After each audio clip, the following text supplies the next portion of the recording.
បាទសួស្តីបងប្អូនទាំងអស់គ្នាបាទស្វាគមន៍សាជាថ្មីមកកាន់ Channel ជួនរក Training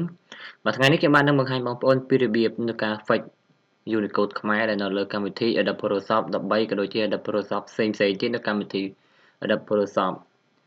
នៅពេលដែលបងប្អូនលើកដំបូងនៅពេលតែទើប download វាក៏ឬក៏ install វាបាននៅលើកុំព្យូទ័ររបស់បងប្អូននៅពេលនោះបងប្អូននឹងជួបបញ្ហាអំពីការសរសេរ font ខ្មែរផងដែរពេលខ្លះទៅក៏សរសេរដាច់ជើងពេលខ្លះទៅដាក់ស្អាតអត់បានបាទដើម្បីយើងធ្វើការកែតម្រូវវាបានឥឡូវយើងឧទាហរណ៍មួយចុះយើងចូលទៅកាន់ Adobe Photoshop ចាំមើលខ្ញុំថាតើវាមិនមានប្រត់ក្តីយ៉ាងដូចម្ដេច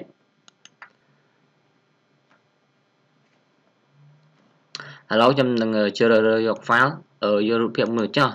ខ្ញុំយកដាក់ Facebook ហើយចាំមើលខ្ញុំសរសេរអក្សរខ្មែរចាំមើលវានឹង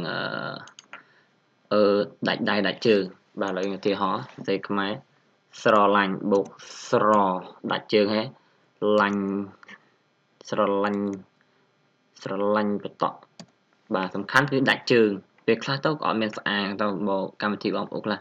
នេះហើយគឺជាឧទាហរណ៍ឬក៏ជាគំរូបាទឥឡូវដើម្បីកែតម្រូវបានយើងចូលទៅកាន់ពាក្យថា edit ហើយយើងចូលពាក្យថា edit យកថាពាក្យថា preference តោះមកយើងយកពាក្យថា general បន្តមកទៀតយើងយកពាក្យថា tab ថៃនេះវត្តថៃការសរសេរនេះយើងយកពាក្យថាថៃនេះពាក្យថាថៃនេះអូខេឥឡូវយើងចុចលើវាមកហើយយើងយកពាក្យថា middle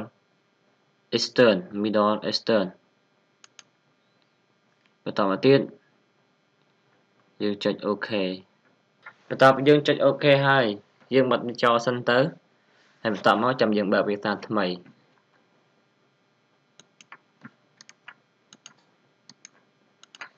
តើមកយើងបើកវាមកវិញ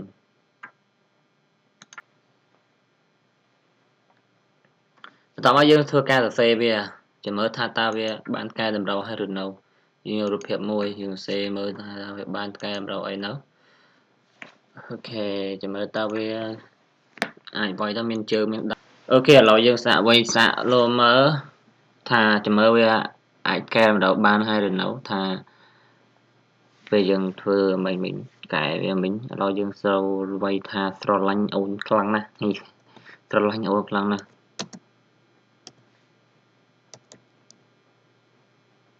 ស្រឡាញ់អូនខ្លាំងណាស់ស្រឡាញ់ច្រឡំស្រឡាញ់អូនខ្លាំងណាស់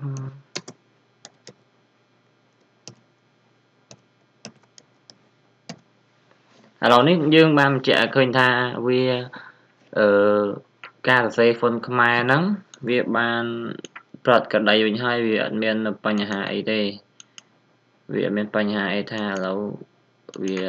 ដាច់ជើងដាច់ដៃនោះទេឥឡូវនេះយើងក៏បានកែម្ដងហើយដែរកំណត់បងប្អូននឹងយល់ហើយយកទៅធ្វើតាមឲ្យបានជោគជ័យទាំងអស់គ្នាបាទសង្ឃឹមថាបងប្អូននឹងពេញចិត្តនៅវីដេអូមួយនេះបាទសង្ឃឹមថាបងប្អូននឹងចុច like subscribe comment and share ផងដើម្បីទទួលបាននូវវីដេអូថ្មីៗជាបន្តទៀតបាទសូមអរគុណបាយបាយ